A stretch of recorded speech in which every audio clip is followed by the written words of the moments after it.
And the by-election results, don't know why I'm doing that voice, and the by-election results are coming through thick and fast. We've got two councillors with us in the studio with me and Richard. Who are you backing this year, Richard? I'm probably going to go for Conservative. I think the Conservative candidate Terence Clemens' policies are clear, they're direct, and they speak to me. I agree with that, but I'm going to go with Labour. Oh yeah, Robert Johnson. Yeah. So they're joining us in the studio now. Hello to Robert and hello to the other one. Hello. Hello. So you look very friendly in the studio. Friendly in what way? Well, basically you're both going head to head, and you're still, you're not hitting each other or anything like that, are you? Well, I feel personally, as a Conservative, that showing any form of aggression in the same form that John Prescott did after having that egg thrown at him would show a weakness in this situation. And sat next to this simpleton, I don't expect him to perform any sort of tasks like that. Harsh words. They are harsh words. Are you in favour of weekly bin collections or fortnightly bin collections? I prefer weekly personally because there's a lot of rubbish coming out of the houses of these Labour people. They do talk a lot of what, and therefore they need to get rid of the rubbish before it gets gathered on the street. Robert, what do you think about this? Well, I'm not in agreement with any of this. And I've heard that his party will be making charges for anybody who has excess rubbish out of their bins, and I'm totally against this. Why are you against that? Because everybody produces, how do I word this?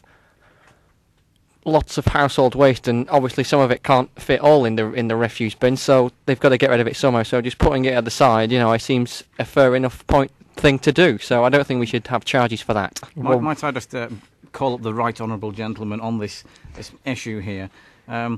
I would not be charging if I became the councillor in this area. I would not be charging for excess litter, but I would expect that people who produce an excess amount of litter, more than the usual 35-litre bin, which most people get, I would expect them to possibly take their rubbish to the tip, because most people these days do have a car, and if they don't, then maybe fair enough, they can leave their stuff next to a bin, but I disagree with charges for excess litter. I've got to stop you there. What if you've got a particularly bad sink or some other kitchen appliance, and that needs to go before the end of the day? I mean, I know Richard's had a experience with this. I have had a bad experience with my sink. Got very blocked. Had to call somebody out. So what did you throw away, the sink or the rubbish?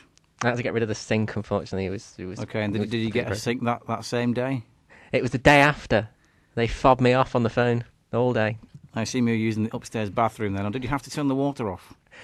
Upstairs bathroom. Upstairs bathroom, fair enough. Okay, well, yeah, in that situation, I've got no problem with you leaving the sink outside, because the bin men will take things if you put them at the side. At least that's what it would be like under my policy. Good point. Very good point. I'm not going to make policies just for the sake of mere chit-chat. Yeah. Policies on the hoof, that's not what you want. Exactly. I'm a respectable politician. I don't want to be talking garbage. Labour needs an argument. Okay, then I'm against Lewis Hamilton. Are you against argument? Yeah, that's even better.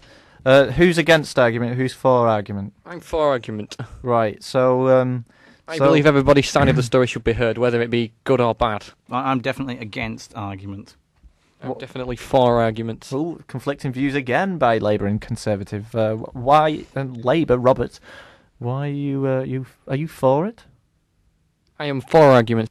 What if we got a particularly bad side of the story, like a back complaint or something like that no one needs to know about? It's got to be heard, but it's up to the people whether they listen to it or not. Well, isn't it your job to make people listen to it if you're in favour of arguments? I've lost a lot of faith. Naturally, I'm not going to argue. Well, yeah, but what I would say to you is, why wouldn't you argue? Because I'm against arguments. Well, if I put a policy forward that you didn't like, would you not argue against that and try to get more fans on your side? No, I'm just a soft, subtle gentleman who accepts everything everyone else says. I think they're on the ropes here. Shall we introduce the funding scandal? Yeah, go on. Yeah. Robert, I've got to introduce this. The scandal last year where you invested in 500 phones for the county hall and didn't use them. Are you going to defend that in any way? I wasn't ready for that. I'm going to try and think of a good answer for that. I think the man's silence speaks volumes. It does, doesn't it? Well, let me ask you, I need to write something down. Terence. Yes. If you had £500, what would you spend it on? I'm assuming here that the phones cost £1 each. No, I'm just saying £500. If I had £500, what would I spend it on? A big ring. That's a very good question. I would probably buy a set of alloy wheels for my current motor car. So you wouldn't fund the populace? The populace? No, nobody in my constituency is popular. You'd use your own party funds for your own car. I did not know these were party funds. I thought these were just funds given to me as a generous donation from an overseas investor. I should probably chip in here. Robert is holding up a legally threatening note about me introducing the phone scandal. Have you got any? Are you not even going to defend that, Robert? I didn't hear it. He says he didn't hear it. It was like Arsene Wenger. Yeah, I think. I didn't see Parliamentary it. privilege. It didn't happen. I didn't say. I said I couldn't hear. Out of sight, out of mind, out of earshot, also out of mind. Well, thank you very much. This has been quite a good discussion. Good luck in the elections. Thank you, and thank you for supporting me Thank you. there, Richard.